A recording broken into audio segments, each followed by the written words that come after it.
Assalamualaikum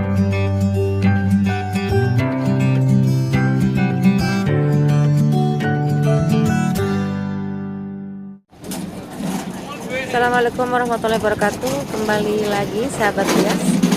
Setelah tadi kita melaksanakan prosesi umroh yang kedua dan kita menuju hotel, tetapi tadi Ustadz mengajak kita untuk mengunjungi suatu tempat yang sangat bersejarah, yaitu tempat di mana Rasulullah SAW dilahirkan. Baik sahabat hias, kita ikuti bersama-sama dan kita dengarkan penjelasan dari mutawif kita. Gedung, bukan gentong. Gedung. Itu yang ada tulisan Maktabah Makkatul Mukarramah. Itu dulunya tempat lahirnya, bukan di gedung itu ya. Areanya di tempat itu pernah dulu tempat lahirnya Nabi Muhammad SAW.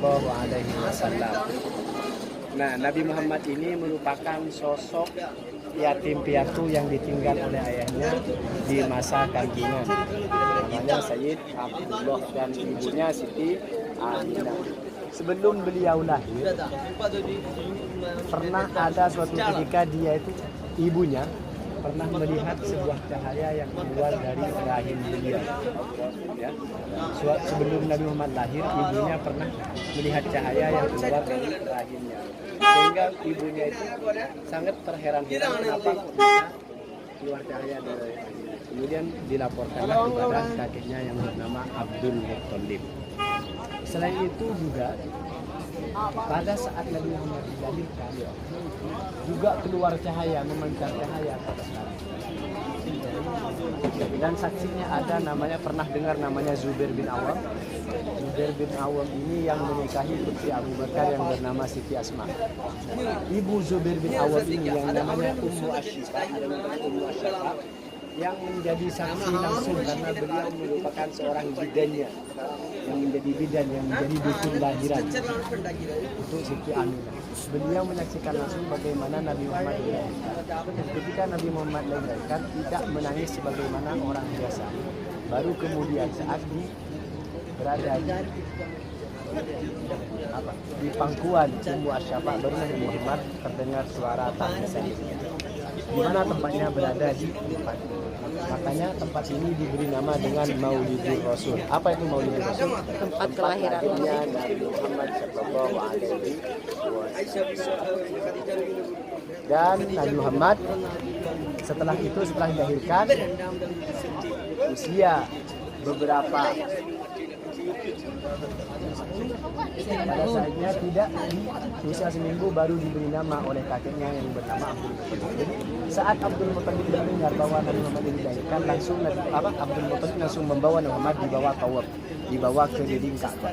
Kemudian diberi nama pada hari itu diberi nama dengan nama Muhammad saja. Diberi nama dengan Muhammad. Kemudian Nabi Muhammad ini karena sebagai bentuk adat orang Arab itu dulu kalau punya anak tidak disusui sendiri, harus disusui orang lain.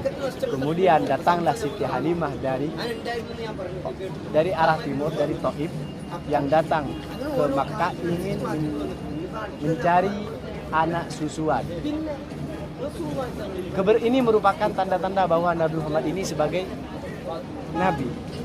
Awalnya Nabi Muhammad ini karena tidak mempunyai seorang ayah, mempunyai seorang ibu Siti Aminah yang tidak kaya. Kemudian rombongan dari Taif, rombongan Siti Halimah, tidak ada yang mau untuk menyusui Nabi Muhammad. Semuanya menolak. Karena apa? Karena tidak ada yang bisa dibayarkan untuk ibu susuan. Kemudian karena Siti Halimah ini tidak menemukan lagi orang yang hendak disusui, awalnya Siti Halimah tidak mau juga, karena tidak akan mendapat keuntungan. Kemudian di pertengahan jalan balik lagi Siti Halimah mengambil Nabi Muhammad untuk disusui. Perlu diketahui bahwa Siti Halimah ini berangkat dengan keadaan tidak bawa apa-apa, sangat lapar, dan bahkan keledai yang ia tunggangi sudah tua, kurus, tidak bisa mengeluarkan air susu. Kemudian pada saat kembali di pertengahan jalan kembali lagi mengambil Nabi Muhammad, sejak itulah langsung keledai yang ditunggangi oleh Siti Halimah dan suaminya langsung mengalirkan air susu yang sangat deras sebagaimana keledai yang masih muda dan sehat. Tiba-tiba langsung dapat keberkahan dari Nabi Muhammad SAW.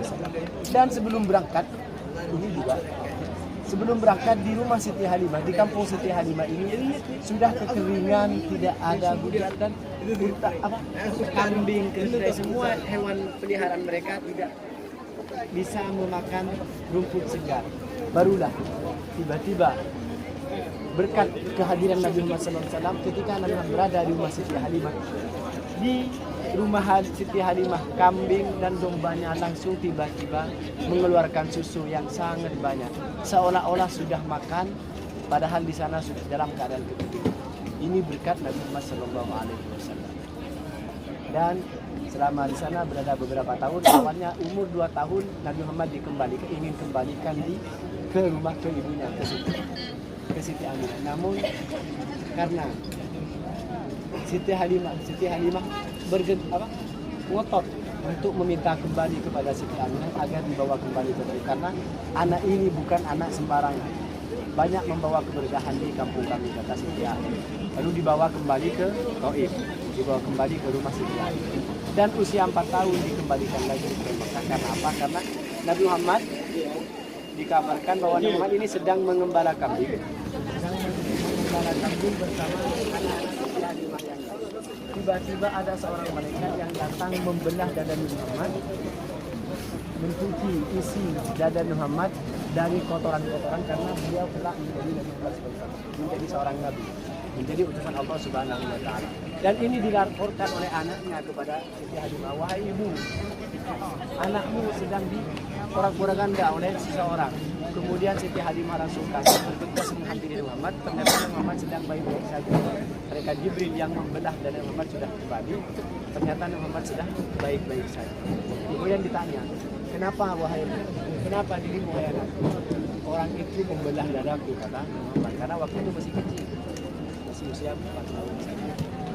Kemudian Muhammad dikembalikan lagi kepada ibunya Siti Halimah, dan sejak itulah dirawat oleh ibunya, kemudian diganti oleh kakeknya, diganti oleh kandungnya Muhammad, Abi Thalib ayahnya.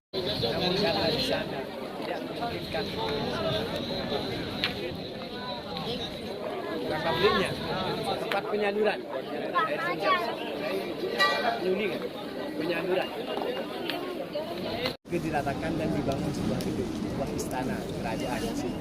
Di Jabal Abi Qubais ini dulu di Masjidil Haram ini, di daerah Masjidil Haram ini terjadi banjir yang sangat deras, hujan deras dan jadi banjir bandang, sehingga Ka'bah mengalami kebanjiran. Ya, Ka'bah terjadi kebanjiran di daerah Ka'bah, sehingga Hajar Aswad hampir terjadi banjir. Maka Allah Subhanahu wa taala mengangkat Ka'bah tersebut, Hajar Aswad tersebut, dan dipindahkan ke Jabal Abi Qubais, sehingga Hajar Aswad teraman dari banjir, tidak terhanyut oleh banjir. Saya dipahami, yaitu yang dapat saya sampaikan. Kurang dan lebihnya mohon maaf. Wassalamualaikum warahmatullahi wabarakatuh. Waalaikumsalam warahmatullahi wabarakatuh.